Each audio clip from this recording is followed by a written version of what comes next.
Welcome to Praveen study point. दोस्तों, आज की इस वीडियो में हम क्लास 8 एनसीईआरटी हिस्ट्री का चैप्टर नंबर 6 पढ़ने वाले हैं, जिसका नाम है बुनकर, लोहा बनाने वाले और फैक्ट्री मालिक। दोस्तों, आज की इस वीडियो में हम पूरे के पूरे चैप्टर को रीड करने वाले हैं, साथ में इसके हार्ड वर्ड्स और हार्ड पैराग्राफ्स जो होंगे उसके मीनिंग्स को भी हम समझते हुए चलेंगे। तो दोस्तों, सबसे पहले तो आप हमारे चैनल प्रवीण स्टडी पॉइंट को सब्सक्राइब कर लीजिए और साथ में बेल आइकन भी जरूर प्रेस कर लीजिए, ताकि इसी तरह के वीडियो के लेटेस्ट अपडेट आपको सबसे पहले मिलते रहे। तो चलिए फ्रेंड्स, वीडियो को शुरू करते हैं। टॉपिक का नाम है बुनकर, लोहा बनाने वाले और फैक्ट्री मालिक। तो चलिए देखते हैं कि इस टॉपिक में क्या लिखा हुआ है। सबसे पहले तो आपको ये फोटो दिखाई दे रहा होगा। ये जो चित्र है उस पे लिखा हुआ है 17वीं सदी में सूरत बंदरगाह पर व्यापारिक जहाज। सूरत बंदरगाह पर 17वीं सदी में आप व्यापारिक जहाजों को इस चित्र के माध्यम से देख सकते हैं। ठीक है। भारत के पश्चिमी तट पर गुजरात स्थित सूरत हिंद महासागर के रास्ते होने वाले व्यापार का सबसे महत्वपूर्ण बंदरगाहों में से एक था। डच और ब्रिटिश व्यापारिक जहाज 17वीं सदी की शुरुआत से ही इस बंदरगाह का इस्तेमाल करने लगे थे। 18वीं सदी में इस बंदरगाह का महत्व गिरने लगा था। तो दोस्तों, यहाँ पे आप देख सकते हैं, ये जो है ये सूरत बंदरगाह का चित्र आपको दिखाया गया है। दोस्तों, यहाँ पे मैं आपको दिखा दूं कि सूरत कहाँ पे है। तो हम चलिए पुराने मैप को ही लेते हैं। ये खुल रहा है। हाँ, तो ये जो आप गुजरात का एरिया देखते हैं, यहाँ पे आप ये किस डायनेस्टी का है उसको अभी मत देखिए। यहाँ पे जो गुजरात वाला इलाका है, तो यहाँ पे सूरत बंदरगाह है। ठीक है। तो इस गुजरात वाले एरिया में जो सूरत बंदरगाह था, उसका एक चित्र आप यहाँ पे देख सकते हैं 17वीं शताब्दी का। ठीक है। तो इसके बारे में लिखा गया है कि इस अध्याय में हम कपड़ा और लोहा व इस्पात उद्योग, इन दो उद्योगों का विशेष अध्ययन करते हुए देखेंगे कि ब्रिटिश शासन के अंतर्गत भारतीय कारीगरी और उद्योगों की क्या दशा थी। आधुनिक विश्व में औद्योगिक क्रांति की दृष्टि से ये दोनों ही उद्योग महत्वपूर्ण थे। कौन कौन से? कपड़ा उद्योग और लोहा और इस्पात उद्योग। ठीक है। कपड़ा और लोहा और इस्पात उद्योग दोनों ही बहुत महत्वपूर्ण थे आधुनिक जो औद्योगिक क्रांति हो रही थी उस दृष्टि से। सूती कपड़े के मशीनी उत्पादन ने 19वीं सदी में ब्रिटेन को दुनिया का सबसे प्रमुख औद्योगिक राष्ट्र बना दिया था। 1850 के दशक से जब ब्रिटेन का लोहा और इस्पात उद्योग भी पनपने लगा था, तो ब्रिटेन दुनिया का कारखाना कहलाने लगा था। ब्रिटेन के औद्योगिकरण और भारत पर ब्रिटिश विजय और उपनिवेशीकरण में गहरा संबंध था। आप अध्याय 2 में देख चुके हैं कि ईस्ट इंडिया कंपनी के व्यापारिक हितों की रक्षा करने के लिए किस तरह से भारतीय भूभागों पर कब्जा करते हुए और किस प्रकार व्यापार का ढांचा बदलता गया। ठीक है। मतलब अपने व्यापारिक हितों की रक्षा करने के लिए किस प्रकार कंपनी ने भारतीय भूभागों पर कब्जा किया और साथ में व्यापार का ढांचा किस तरह से बदलता गया, इसको हमने देखा था अध्याय 2 में। ठीक है। 18वीं सदी के आखिर में ईस्ट इंडिया कंपनी भारत से चीजें खरीदती थी और उन्हें इंग्लैंड व यूरोप में ले जाकर बेच देती थी। इसी क्रय विक्रय से उसे भारी मुनाफा होता था। जैसे जैसे ब्रिटेन का औद्योगिक उत्पादन बढ़ने लगा, वहाँ के उद्योगपति भारत को अपने औद्योगिक उत्पादनों के विशाल बाजार के रूप में देखने लगे। जैसे जैसे ब्रिटेन में औद्योगिक क्रांति हुई, तो वहाँ पे औद्योगिक उत्पादन बढ़ने लगा, तो उस उत्पाद को कहीं पे बेचना तो पड़ेगा ना, तो भारत एक बाजार के रूप में उनको दिखाई दे रहा था। ठीक है। इस तरह ब्रिटेन से तैयार माल भारत के बाजारों में आने लगा और इससे भारतीय शिल्पों और उद्योगों पर किस तरह के असर पड़े, प्रस्तुत अध्याय में हम इसी सवाल पर चर्चा करेंगे। तो दोस्तों, इस चैप्टर में हमें क्या पढ़ना है, इसका पूरा का पूरा खाका हमें समझ में आ गया कि ये जो औद्योगिकरण का जो युग चल रहा था, ब्रिटेन में बहुत सारे उद्योगों का निर्माण हो रहा था और औद्योगिक उत्पादों की मात्रा बहुत ज़्यादा बढ़ रही थी। उस समय भारत पर इससे क्या प्रभाव पड़ा, भारतीय शिल्पों पर, भारतीय छोटे छोटे उद्योगों पर क्या प्रभाव पड़ा, इसको हम इस चैप्टर में जानने का प्रयास करेंगे। तो दोस्तों, इसी संदर्भ में सबसे पहला टॉपिक है भारतीय कपड़े और विश्व बाजार। ठीक है। भारतीय कपड़े जो थे उसका विश्व बाजार में क्या महत्व था वो देखिए इसमें। आइए पहले कपड़ा उत्पादन पर एक नज़र डालें। बंगाल पर अंग्रेजों की विजय से पहले यानी 1750 के आसपास पूरी दुनिया में कपड़ा उत्पादन के क्षेत्र में औरों से कोसों आगे था। ठीक है, बंगाल कपड़ा उत्पादन के क्षेत्र में पूरी दुनिया में बहुत आगे था। भारतीय कपड़े लंबे समय से अपनी गुणवत्ता और बारीक कारीगरी के लिए दुनिया भर में मशहूर थे। दक्षिण पूर्वी एशिया जैसे जावा, सुमात्रा और पेनांग, ठीक है, दक्षिण पूर्वी एशिया तथा पश्चिमी एवं मध्य एशिया इन कपड़ों का भारी व्यापार था। ठीक है, पश्चिमी एशिया और दक्षिण पूर्वी एशिया फिर मध्य एशिया, इनमें इन कपड़ों का बहुत भारी व्यापार होता था, बंगाल के कपड़ों का। ठीक है, 16वीं शताब्दी से यूरोप की व्यापारिक कंपनियां यूरोप में बेचने लगी इन कपड़ों को। ठीक है, और इन कपड़ों को यूरोप में बेचने के लिए भारतीय कपड़े खरीदने लगी। ठीक है, इस फलते फूलते व्यापार और भारतीय बुनकरों के हुनर की यादें अंग्रेजी और अन्य भाषाओं के बहुत सारे शब्दों में आज भी जिंदा है। ऐसे शब्दों की जड़ों को ढूंढना और उनका अर्थ जानना बड़ा मजेदार है।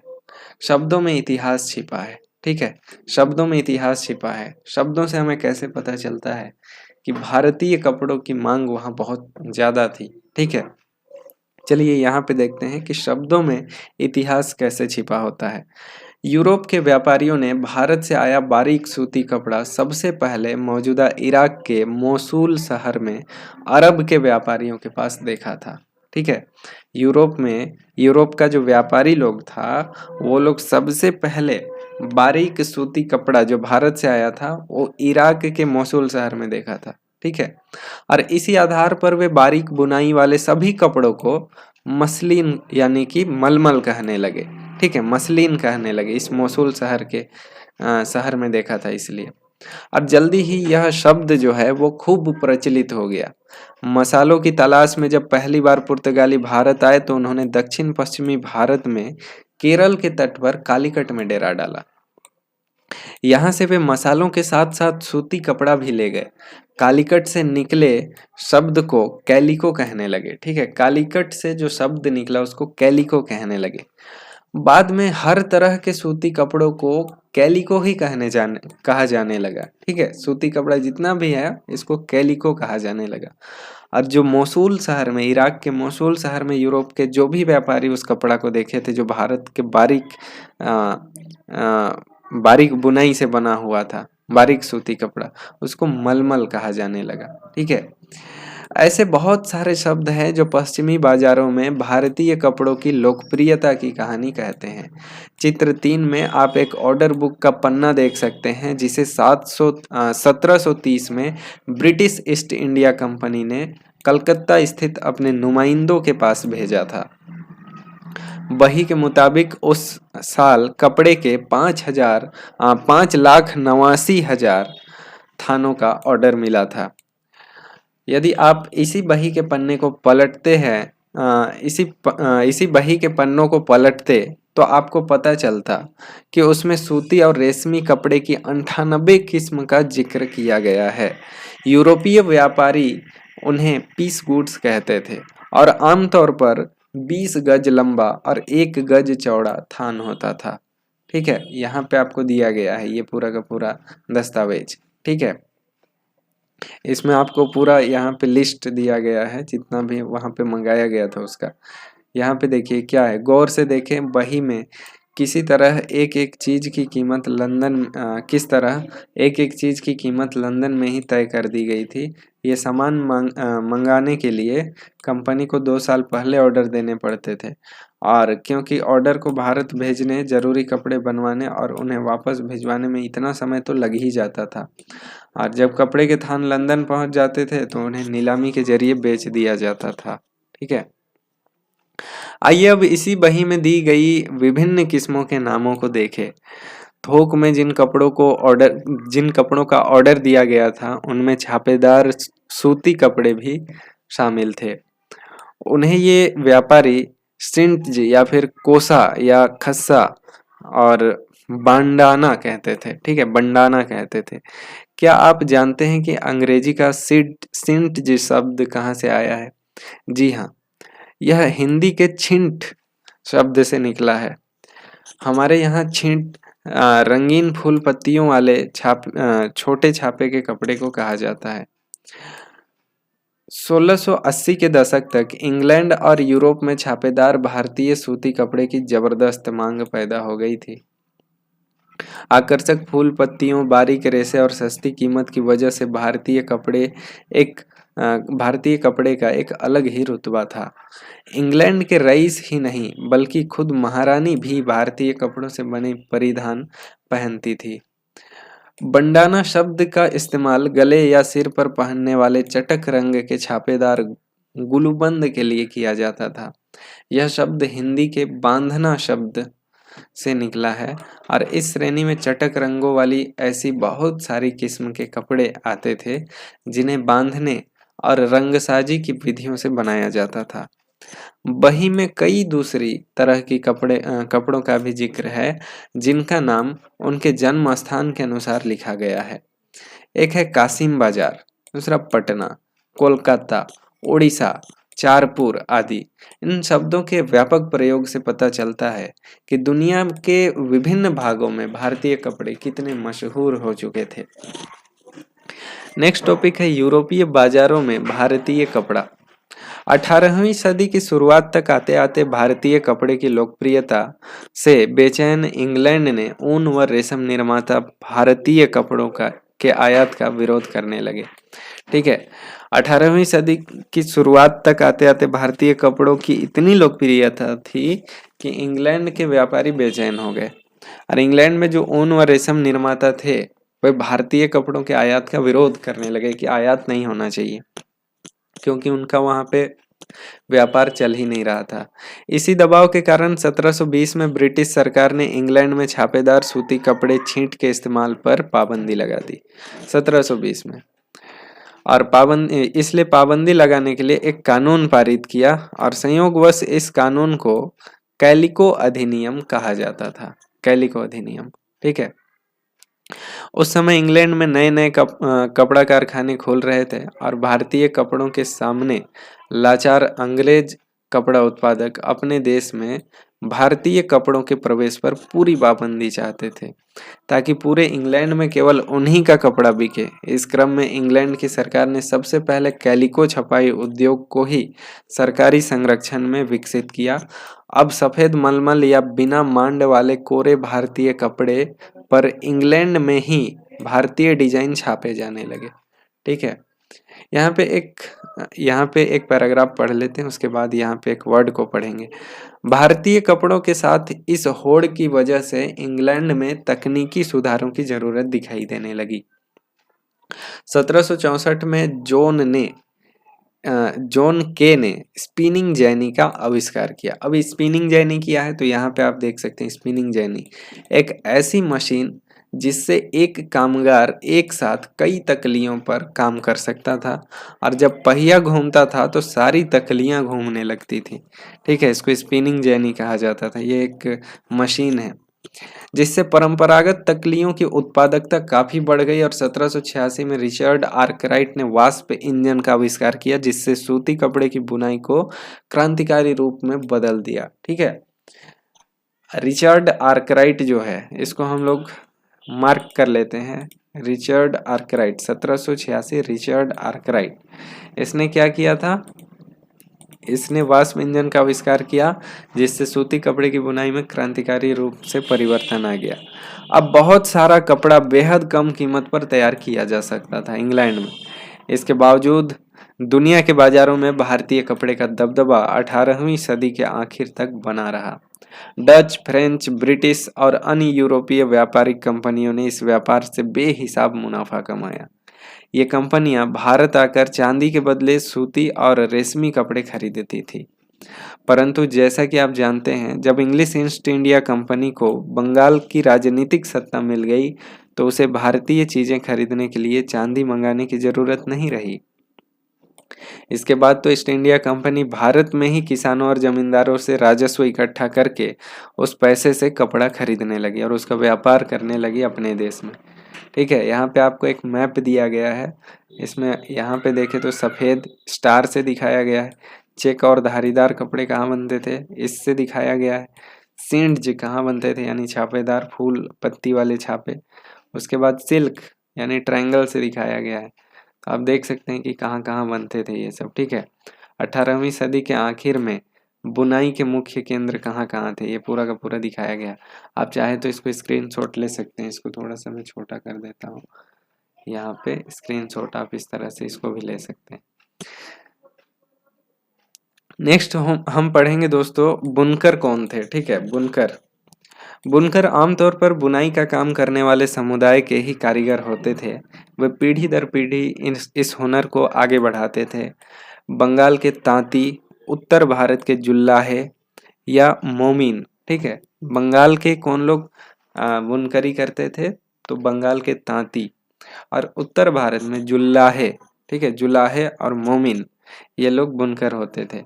दक्षिण भारत के साले व कैकोल्लार तथा देवांग समुदाय बुनकरी के लिए प्रसिद्ध थे। सूत कातना कपड़ा उत्पादन का सबसे पहला चरण था। ठीक है, कपड़ा उत्पादन का सबसे पहला चरण कौन क्या था, तो सूत कातना था। यह काम अधिकांश महिलाओं के जिम्मे रहता था। चरखा और तकली घर घर में पाए जाते थे। धागे को चरखे पर काट कर तकली पर लपेट दिया जाता था और जब कताई पूरी हो जाती थी तो बुनकर इस धागे से कपड़े बुनते थे। ज्यादातर समुदायों में बुनाई का काम पुरुष करते थे। रंगीन कपड़ा बनाने के लिए रंगरेज इस धागे को रंग देते थे।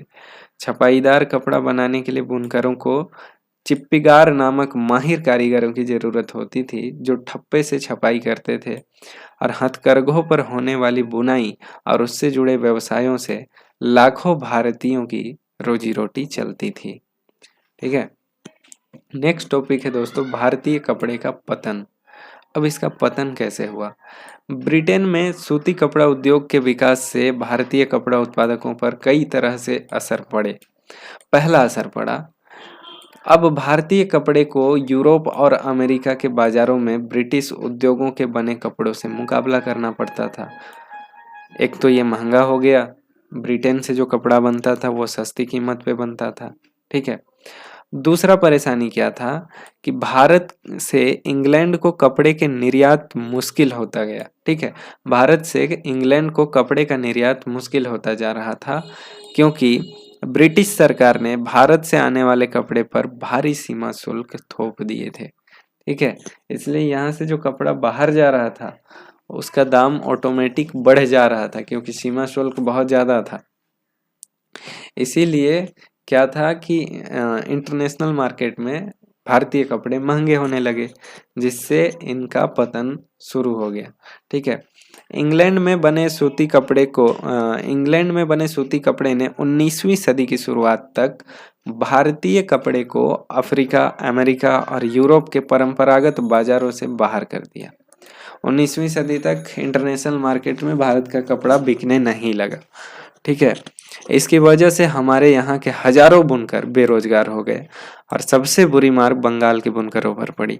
ब्रिटिश और यूरोपीय कंपनियों ने भारतीय माल खरीदने बंद कर दिए और उनके एजेंटों ने तयशुदा आपूर्ति के लिए बुनकरों को पेशगी देना बंद कर दिया। परेशान बुनकरों ने मदद के लिए बार बार सरकार से गुहार लगाई लेकिन कुछ हुआ नहीं। ठीक है, लेकिन असली दुर्दिन तो अभी आने वाले थे, अभी तक आए नहीं थे। 1830 के दशक तक भारतीय बाजार ब्रिटेन में बने सूती कपड़े से पट गए। भारतीय बाजार में भी ब्रिटेन से सूती कपड़े आने लगे। भारत में तो कम से कम बेच सकता था भारतीय बुनकर लोग, लेकिन अब भारत के बाजारों में भी ब्रिटेन से सूती कपड़े लाए गए जो उद्योगों से बनाए जाते थे। उद्योगों में औद्योगिकरण हो गया था तो अब उद्योगों में ये कपड़े बनते थे और भारत में जिस तरह से बनाए जाते थे उसी तरह से, और सस्ते भी होते थे क्योंकि बहुत लार्ज स्केल में ये प्रोडक्शन होता था।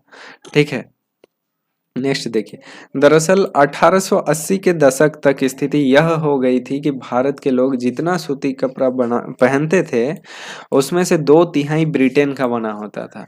इससे न केवल बुनकरों बल्कि सूत कातने वालों की भी हालत खराब हो गई। जो लाखों ग्रामीण महिलाएं सूत कात कर ही अपनी जीविका चला रही थी, वे बेरोजगार हो गई। लेकिन भारत में हथकरघों से होने वाली बुनाई पूरी तरह से खत्म नहीं हुई। इसकी वजह यह थी कि कपड़ों की कुछ किस्में मशीनों पर नहीं बन सकती थी। भला जटिल और मनभावन किनारियों वाली साड़ियों या परंपरागत बुनाई वाले कपड़े मशीनों पर कैसे बन सकते थे। इन कपड़ों की न केवल रईसों के बीच बल्कि मध्य वर्ग में भी काफी मांग थी, और न ही ब्रिटेन के कपड़ा मिलों में वह बेहद मोटा कपड़ा बनता था जिसे भारतीय गरीब पहनते थे। आपने पश्चिमी भारत में स्थित शोलापुर और दक्षिण भारत में स्थित मदुरा का जिक्र जरूर सुना होगा। ये शहर पश्चिम भारत में शोलापुर और दक्षिण भारत में मदुरा, ठीक है दोस्तों। दक्षिण भारत में अगर हम देखें मदुरा, तो आप यहाँ पे देख सकते हैं ये है मदुरा, ठीक है। और अगर हम पश्चिम भारत में शोलापुर देखें तो वो यही कहीं होना चाहिए, ठीक है। यहाँ भी पॉइंट आउट नहीं किया गया है उसको, लेकिन ये पश्चिम भारत है तो यही कहीं होना चाहिए, ठीक है। तो पश्चिम भारत में सोलापुर और दक्षिण भारत में मदुरा का जिक्र हमने कर लिया और सुन भी लिया। ये शहर 19वीं सदी के आखिरी में बुनकरी के लिए नए महत्वपूर्ण केंद्र बनकर सामने आए। बाद में राष्ट्रीय आंदोलन के दौरान महात्मा गांधी ने भी लाखों लोगों से आह्वान किया कि वे आयातित कपड़े का बहिष्कार करें और हाथ से कते सूत और हाथ से बुने कपड़े ही पहने। इस तरह खादी राष्ट्रवाद का प्रतीक बनती चली गई और चरखा भारत की पहचान बन गया, और 1931 में उसे भारतीय राष्ट्रीय कांग्रेस के तिरंगे झंडे के बीच वाली पट्टी में जगह दी गई। आइए देखें कि आजीविका के साधन गंवा चुके बुनकरों और सूत कातने वालों का क्या हुआ। उनमें से बहुत सारे तो खेतीहर मजदूर बन गए और कुछ काम की तलाश में शहरों की तरफ चले गए, और बहुत से देश से बाहर अफ्रीका व दक्षिणी अमेरिका के बागानों में काम करने के लिए चले गए। इनमें से कुछ हथकरघा बुनकरों को मुंबई, अहमदाबाद, शोलापुर, नागपुर और कानपुर में खुले नए कपड़ा कारखानों में नौकरी भी मिल गई। नेक्स्ट टॉपिक है दोस्तों, सूती कपड़ा मिलों का उदय। भारत में पहली सूती कपड़ा मिल 1854 में बम्बई में स्थापित हुई। दोस्तों ये बहुत इंपॉर्टेंट पॉइंट है, इसको आप मार्क कर लीजिए। भारत में पहली सूती कपड़ा मिल 1854 में बम्बई में स्थापित हुई, ठीक है। यह कताई मिल थी, ठीक है, यह कताई मिल थी और 19वीं सदी की शुरुआत से ही भारत से इंग्लैंड और चीन को होने वाले कच्चे कपास के निर्यात के लिए बम्बई एक महत्वपूर्ण बंदरगाह बन चुका था। बम्बई पश्चिमी भारत की काली मिट्टी वाली उस विशाल पट्टी से काफी निकट था जहां कपास की खेती की जाती थी। जब वहां सूती कपड़ा मिलों की स्थापना हुई तो उन्हें कच्चा माल आसानी से मिलने लगा। सन 1900 तक आते आते बम्बई में 84 कपड़ा मिलें चालू हो चुकी थी, और उनमें से बहुत सारी मिलें पारसी और गुजराती व्यापारियों ने खोली थी जो चीन के साथ व्यापार के जरिए काफी पैसा कमा चुके थे। इस दौरान दूसरे शहरों में भी ऐसे कई कारखाने खोले गए। अहमदाबाद में पहला कारखाना 1861 में खुला। अगले ही साल संयुक्त प्रांत स्थित कानपुर में भी एक कारखाना खुल गया। सूती कपड़ा मिलों की बढ़ती संख्या के कारण मजदूरों की मांग भी बढ़ने लगी और हजारों गरीब काश्तकार, दस्तकार और खेतीहर कामगार कारखानों में काम करने के लिए शहरों की तरफ जाने लगे।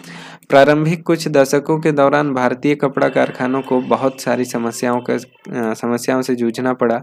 सबसे पहली समस्या तो यही थी कि इस उद्योग को ब्रिटेन से आए सस्ते कपड़ों का मुकाबला करना पड़ता था। ज्यादातर देशों में सरकारें आयातित वस्तुओं पर सीमा शुल्क लगाकर अपने देश में औद्योगिकरण को बढ़ावा देती थी। इससे प्रतिस्पर्धा खत्म हो जाती थी और संबंधित देश के नवजात उद्योग को संरक्षण मिलता था। परंतु औपनिवेशिक भारतीय सरकार ने स्थानीय उद्योगों को आमतौर पर इस तरह की सुरक्षा नहीं दी। लिहाजा भारत में औद्योगिक सूती वस्त्रोत्पादन की पहली बड़ी लहर प्रथम विश्व युद्ध के समय दिखाई दी, जब ब्रिटेन से आने वाले कपड़े की मात्रा में काफ़ी कमी आ गई और सैनिक ज़रूरतों को पूरा करने के लिए भारतीय कारखानों से कपड़े के उत्पादन बढ़ाने की मांग की जाने लगी।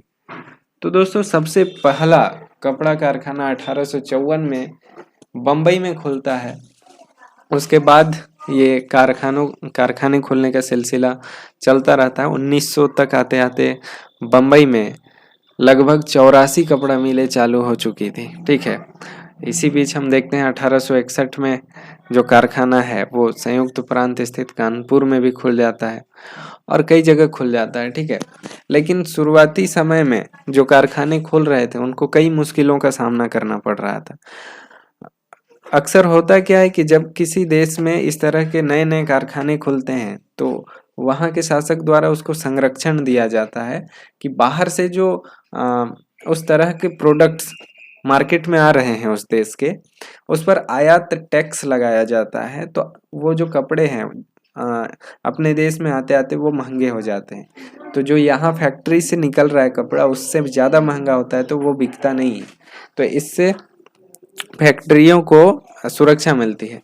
लेकिन भारत में उस समय में औपनिवेशिक सरकार थी तो फिर इस तरह की सुरक्षा नहीं मिल पा रही थी। लेकिन फिर भी एक घटना होती है, प्रथम विश्व युद्ध होता है, तो उस समय ब्रिटेन से कपड़ा आना बंद हो जाता है भारत में। तो यहाँ के जो कारखाने थे वो उस समय में डेवलप करते हैं, क्योंकि उस समय जो ब्रिटिश लोग थे, ब्रिटिशर्स ने कपड़ा उत्पादन बढ़ाने की मांग की भारतीय कारखानों से। तो फिर यहाँ पे उत्पादन बहुत ज़्यादा होने लगा लार्ज स्केल में। तो इस समय जो है भारतीय कारखाने हैं वो इस्टेब्लिश हो गए, स्थापित हो गए। ठीक है, नेक्स्ट देखिए दोस्तों, यहाँ पे लिखा है टीपू सुल्तान की तलवार और वुड्स स्टील। टीपू सुल्तान की तलवार और वुड्स स्टील। दोस्तों हमने अभी कपड़ा उद्योग के बारे में देखा था। ठीक है, अब हम देखेंगे लोहा व इस्पात के बारे में। ठीक है, टीपू सुल्तान की तलवार और वुड्स स्टील के बारे में देखते हैं कि क्या है। भारतीय इस्पात और लौह धातु कला की कहानी हम टीपू सुल्तान के एक मशहूर किस्से से शुरू करते हैं। वे वही टीपू सुल्तान हैं जिन्होंने 1799 तक मैसूर पर शासन किया और अंग्रेजों से 4 लड़ाइयाँ लड़ी और हाथ में तलवार लिए लड़ते लड़ते मारे गए। टीपू की विश्वविख्यात तलवारें आज इंग्लैंड के संग्रहालयों में बहुमूल्य संपत्ति हैं। लेकिन क्या आप जानते हैं कि टीपू की सुल्तान इतनी खास क्यों थी? दरअसल इस तलवार की धार इतनी सख्त और पैनी थी कि वह दुश्मन के लौह कवच को भी आसानी से चीर सकती थी। इस तलवार में यह गुण कार्बन की अधिक मात्रा वाली वुड्स नामक स्टील से पैदा हुआ था, जो पूरे दक्षिण भारत में बनाया जाता था। इस वुड्स स्टील की तलवारें बहुत पैनी और लहरदार होती थी। इसकी यह बनावट लोहे में गड़े कार्बन के बेहद सूक्ष्म कणों से पैदा होती थी।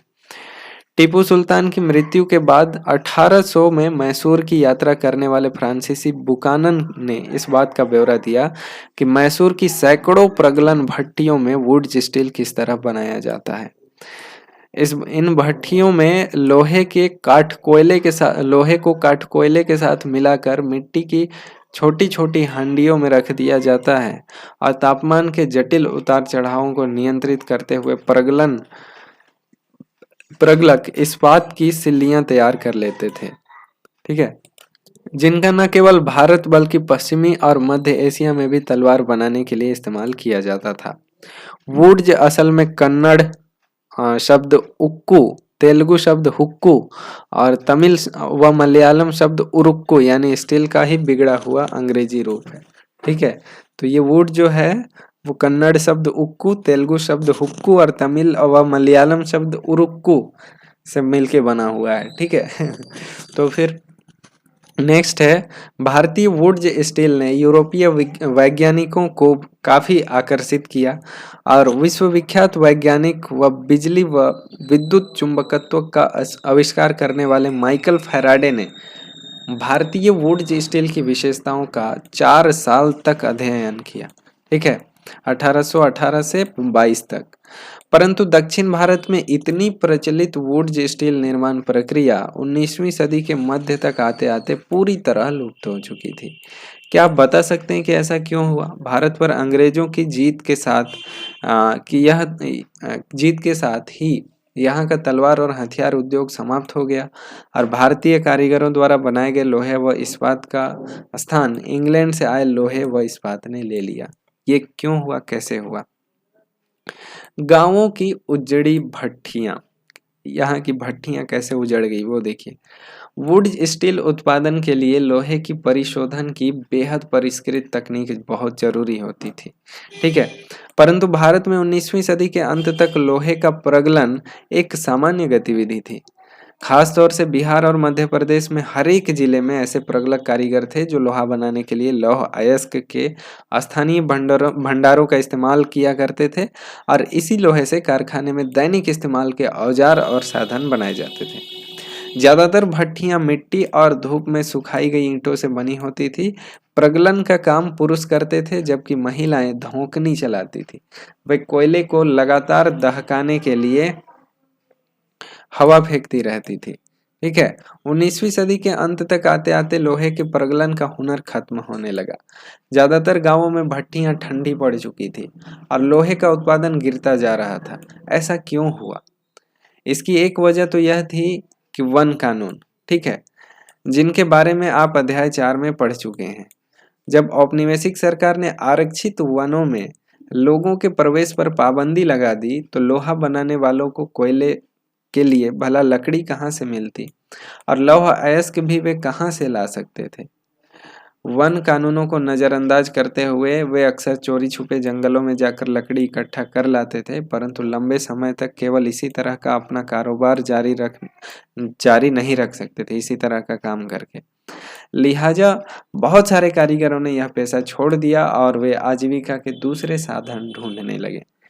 कुछ क्षेत्रों में सरकार ने जंगलों में आवाजाही की अनुमति दे दी थी, लेकिन प्रगलकों को अपनी प्रत्येक भट्ठी के लिए वन विभाग को बहुत भारी कर चुकाना पड़ता था, जिससे उनकी आय गिर जाती थी। 19वीं सदी के आखिर तक ब्रिटेन से लोहा और इस्पात का आयात भी होने लगा, तो भारतीय लुहार भी घरेलू बर्तन व औजार आदि बनाने के लिए आयातित लोहे का ही इस्तेमाल करने लगे। इसकी वजह से स्थानीय प्रगलकों द्वारा बनाए जा रहे लोहे की मांग कम होने लगी। 20वीं सदी की शुरुआत तक लोहा और इस्पात बनाने वाले कारीगरों के सामने एक नई चुनौती आ खड़ी हुई, ठीक है। इस तरह की चीजें थी। यहाँ पे अगर आप देखें धोकनी वर्ड का मतलब क्या होता है? तो धोकनी होता है हवा फेंकने वाला यंत्र, ठीक है। यहाँ पे आप फोटो देख सकते हैं प्रगलकों का घर किस तरह से होता था। ये प्रगलन जहाँ पे होता था वहाँ का एक चित्र, उजड़ती बस्ती का एक चित्र है, ठीक है। एक व्यापक उद्योग, ठीक है, एक व्यापक उद्योग। प्राणी विज्ञान सर्वेक्षण विभाग की एक रिपोर्ट के अनुसार क्या कहा जाता है कि एक जमाने में लोहा प्रगलक भारत का बहुत व्यापक उद्योग था, लोहा प्रगलन, ठीक है। और सिंधु, गंगा व ब्रह्मपुत्र के विशाल बलुआ मैदानों के अलावा शायद ही कोई ऐसा जिला था जहां धातु मल न दिखाई देता हो। यहाँ के आदिम लौह प्रगलकों को ऐसे भंडारों से अयस्क हासिल करने में कोई परेशानी नहीं होती थी जिन पर कोई यूरोपीय लौह विशेषज्ञ एक पल के लिए विचार करना भी उचित नहीं समझेगा, ठीक है। नेक्स्ट है दोस्तों, भारत में लोहा व इस्पात कारखानों का उदय कब से हुआ, कैसे हुआ? साल 1904 की बात है। अप्रैल के महीने में अमेरिकी भूवैज्ञानिक चार्ल्स वेल्ड और जमशेदजी टाटा के सबसे बड़े बेटे दोराबजी टाटा, ठीक है, दोराबजी टाटा। मतलब ये क्या है कि साल 1904 की बात है, अप्रैल के महीने में अमेरिकी भूवैज्ञानिक चार्ल्स वेल्ड और जमशेदजी टाटा के सबसे बड़े बेटे दोराबजी टाटा छत्तीसगढ़ में लौह अयस्क भंडारों की खोजबीन करते हुए घूम रहे थे। वे भारत में आधुनिक लौह और इस्पात संयंत्र लगाने के लिए अच्छे लौह अयस्क भंडारों की तलाश में कई महीने और काफ़ी सारा पैसा खर्च कर चुके थे। जमशेदजी टाटा भारत में बड़ा लौह एवं इस्पात कारखाना लगाने के लिए अपनी संपत्ति का बड़ा भाग करने को तैयार थे, लेकिन इसके लिए पहली शर्त यह थी कि उम्दा लौह अयस्क भंडारों का पता लगाया जाए। ठीक है। एक दिन कई घंटों तक जंगल की खाक छानने के बाद वेल्ड और दोराबजी टाटा ने एक छोटे से गांव में जा पहुंचे। उन्होंने देखा कि कुछ स्त्री पुरुष टोकरियों में भर भर कर लौह अयस्क लेके जा रहे हैं। ये अगरिया समुदाय के लोग थे। जब उनसे पूछा गया कि वे अयस्क कहाँ से लाए हैं, तो उन्होंने दूर स्थित एक पहाड़ी की तरफ उंगली उठा दी। वेल्ड और दोराबजी घने जंगलों से होते हुए काफी देर बाद थककर उस पहाड़ी पर पहुंचे। ठीक है। पहाड़ी का अध्ययन करने के बाद वेल्ड ने बताया कि उन्हें जिस चीज की तलाश थी वह मिल चुकी है। रजहारा पहाड़ियां दुनिया के सबसे बेहतरीन लौह अयस्क भंडारों में से एक थी। ठीक है, रजहारा पहाड़ियां। लेकिन यहाँ एक परेशानी थी, यह सूखा इलाका था और कारखाना चलाने के लिए आसपास कहीं पानी नहीं था। लिहाजा कारखाना लगाने के लिए सही जगह के बारे में टाटा की तलाश जारी रही। अगरिया समुदाय के लोगों ने ही लौह अयस्क का एक और स्रोत ढूंढने में मदद दी, जहां से बाद में भिलाई स्टील संयंत्र को अयस्क की आपूर्ति की गई। कुछ साल बाद स्वर्ण रेखा नदी के तट पर बहुत सारा जंगल साफ करके फैक्ट्री और एक औद्योगिक शहर बसाने के लिए जगह बनाई गई और इस शहर को जमशेदपुर का नाम दिया गया। इस स्थान पर लौह अयस्क भंडारों के निकट ही पानी भी उपलब्ध था।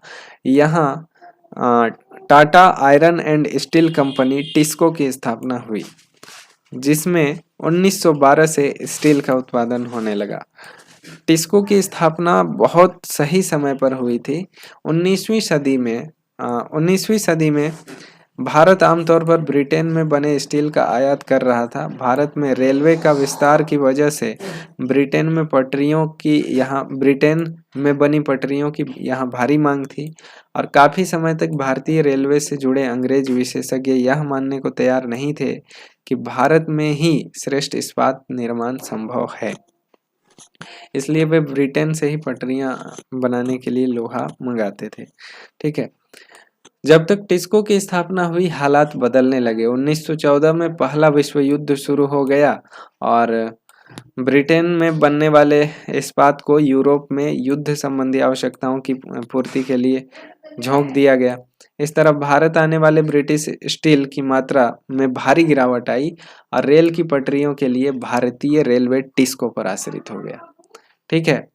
जब युद्ध लंबा खिंच गया तो टिस्को को युद्ध के लिए गोलों के खोल और रेलगाड़ियों के पहिए बनाने का भी काम सौंप दिया गया। 1919 तक स्थिति यह हो गई थी कि टिस्को में बनने वाले 90% इस्पात को औपनिवेशिक सरकार ही खरीद लेती थी और जैसे जैसे समय बीतता गया, टिस्को ब्रिटिश साम्राज्य में इस्पात का सबसे बड़ा कारखाना बन चुका था, ब्रिटिश साम्राज्य में। ठीक है। सूती कपड़े की तरह लोहे एवं इस्पात के मामले में भी औद्योगिक विस्तार तभी शुरू हुआ जब भारत में ब्रिटिश आयात गिरने लगा और भारतीय औद्योगिक वस्तुओं की मांग में इजाफा हुआ। ये बदलाव पहले विश्व युद्ध के दौरान और उसके बाद सामने आए। जैसे जैसे राष्ट्रीय आंदोलन विकसित हुआ, औद्योगिक वर्ग ताकतवर होता गया और सरकारी संरक्षण की मांग बुलंद होती गई। भारत पर अपना नियंत्रण बनाए रखने के लिए संघर्षरत ब्रिटिश सरकार को औपनिवेशिक शासन के आखिरी दशकों में इनमें से बहुत सारी मांगे माननी भी पड़ी। ठीक है। यहाँ पे हम अन्यत्र देखेंगे। उससे पहले हम जान लेते हैं कि जिस तरह से कपड़ा का कारखाना यहाँ पे एस्टेब्लिश हुआ था विश्व युद्ध के दौरान, फर्स्ट वर्ल्ड वार के दौरान, ठीक उसी प्रकार यहाँ इस्पात कारखाना यानी टिस्को भी उसी तरह से स्थापित हुआ, एस्टेब्लिश हुआ। ठीक है। जब प्रथम विश्व युद्ध हुआ तो फिर ब्रिटेन का जो उद्योग था, इस्पात कारखाना था, उसको युद्ध की ज़रूरतों के लिए चीज़ों का उत्पादन करने लगे और वहाँ पे युद्ध की ज़रूरतों की पूर्ति करने लगे। ठीक है। अब वहाँ से जो आने वाला इस्पात था भारत में वो बहुत कम हो गया। जिससे यहाँ की ज़रूरतों को पूरा करने के लिए टिस्को पर लोग आश्रित होने लगे। यहाँ तक कि ब्रिटिशर्स भी टिस्को पर आश्रित होने लगे। और जब युद्ध बहुत लंबा खींच गया तो तब फिर तो कोई ऑप्शन था ही नहीं। युद्ध के लिए गोले के खोल आदि बनाने के लिए भी टिस्को पर आश्रित होना पड़ा। और 1919 तक स्थिति ये आ गई थी कि टिस्को ब्रिटिश साम्राज्य में सबसे बड़ा इस्पात कारखाना बन गया था। ठीक है, तो चलिए अब हम देखते हैं अन्यत्र। दोस्तों अब अन्यत्र देखते हैं। ठीक है, जापान में औद्योगिकरण के शुरुआती साल क्या थे? 19वीं सदी के आखिर में जापान में औद्योगिकरण का इतिहास भारत के औद्योगिकरण से बिल्कुल उल्टा दिखाई देता है। भारत में औपनिवेशिक सरकार ब्रिटिश वस्तुओं का बाजार बढ़ाना चाहती थी, इसलिए उसने भारतीय उद्योगपतियों को किसी तरह से सहायता नहीं दी। दूसरी तरफ जापान की सरकार अपने देसी उद्योगों को खुलकर बढ़ावा दिया। 1868 में जापान की सत्ता संभालने वाले मेजी राजवंश का मानना था कि जापान को पश्चिमी प्रभुत्व का सामना करने के लिए औद्योगिकरण के रास्ते पर चलना चाहिए। इसलिए उसने औद्योगिकरण को आगे बढ़ाने के लिए कई महत्वपूर्ण कदम उठाए। इसी क्रम में डाक सेवाओं, टेलीग्राफ, रेलवे, वाष्प चालित जलपोतों का विकास किया गया। ठीक है, पश्चिम से नवीनतम तकनीक का आयात किया गया और उसे जापान की जरूरतों के हिसाब से ढाला गया। जापानी पेशेवरों को प्रशिक्षित करने के लिए विदेशी विशेषज्ञों को बुलाया गया और निवेश के लिए सरकारी बैंकों से उद्योगपतियों को उदार शर्तों पर कर्जे दिए गए। सरकार ने पहले विशाल उद्योग शुरू किए और बाद में उन्हें सस्ती कीमत पर व्यावसायिक घरानों को बेच दिया। भारत में औपनिवेशिक प्रभुत्व ने औद्योगिकरण के रास्ते में बाधाएं पैदा कर दी थी, जबकि जापान में विदेशी कब्जे के भय की वजह से औद्योगिकरण को बढ़ावा मिला था। इसलिए इसका एक अर्थ यह भी था कि जापान का औद्योगिक विकास शुरू से ही उसकी सैनिक जरूरतों से जुड़ा हुआ था। ठीक है, और बाद में हम जापान को एक बहुत ही डेवलप्ड कंट्री के रूप में देखने लगे। ठीक है, तो दोस्तों ये जो चैप्टर है उसको हमने पूरा का पूरा पढ़ लिया और मुझे लगता है कि आपको ये कहानी पूरी की पूरी समझ में आ गई होगी। ठीक है, इस चैप्टर का नाम था दोस्तों बुनकर, लोहा बनाने वाले और फैक्ट्री मालिक।